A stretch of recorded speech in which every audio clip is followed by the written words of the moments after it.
Hello students of class 8. Welcome to the online tutorial classes for Vidya Bhavan High Secondary School. This video is for class 8 biology and the chapter that I am going to continue is the transport of food and minerals in plants. This is the part 5 video. In the previous video, we completed about the transportation of the water and minerals and the differences between diffusion, active transport, osmosis and diffusion, etc. So today, now in this video, we are going to start about a new topic, that is the transpiration and absorption. Okay. Transpiration and absorption. So this two topic that we are going to discuss. So all the water absorbed by the plants, by the root of the plants, are not all are going to do the work. Like the extra water is given off in the air like the water vapor through the stomata from the plants. Stomata are the small like opening of the plants, of the leaves of the plants, are a small opening. By this extra water can be evaporated out. Okay, so this through the stomata present on the lower epidermis of the leaves. So stomata, where the stomata is present, the stomata present in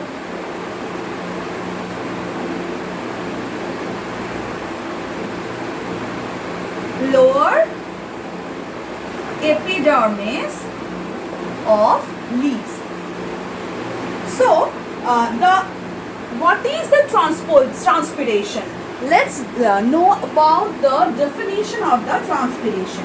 So the loss of water in the form of water vapor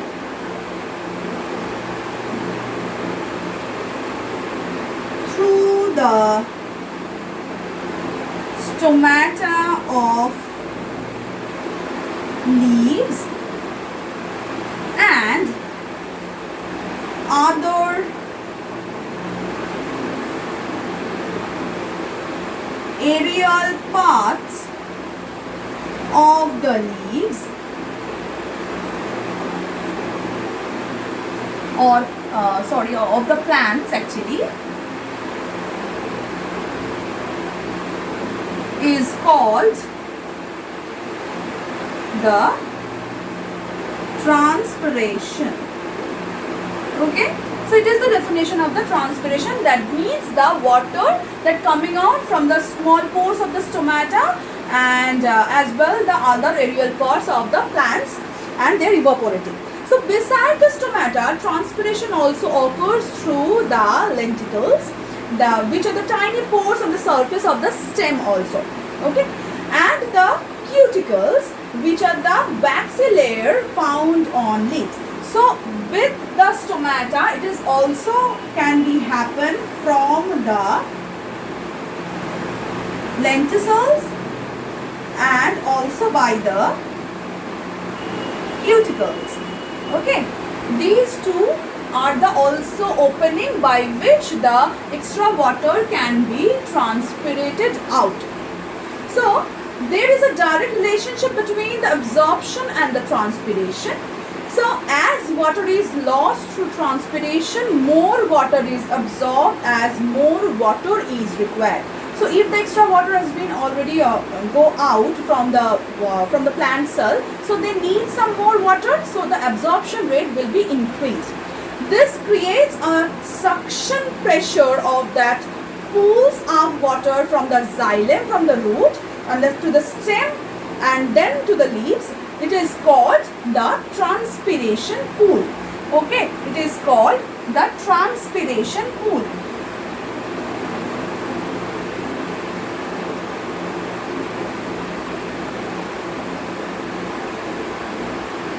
Okay, so thus the amount of water in the roots gets reduced. In turn, The water from the surrounding soil pass on the root hair cells and the process osmosis, and thus the water cycle continues. Okay, this is the main procedure by which the water circle continues in the plant by the root, and the process by which it is being absorbed, it is the osmosis. So if the water is lost through transpiration more quickly than it absorbed by the root hair cells, these plant cells tend to lose water. As a result, the leaf, stem and water droop.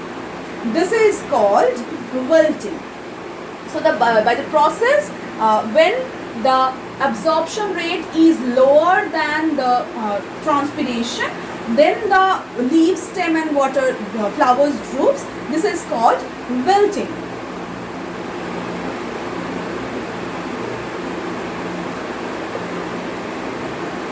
Okay, so now let's go to discuss about some factors that affecting the rate of transpiration. So I'm just rubbing this part.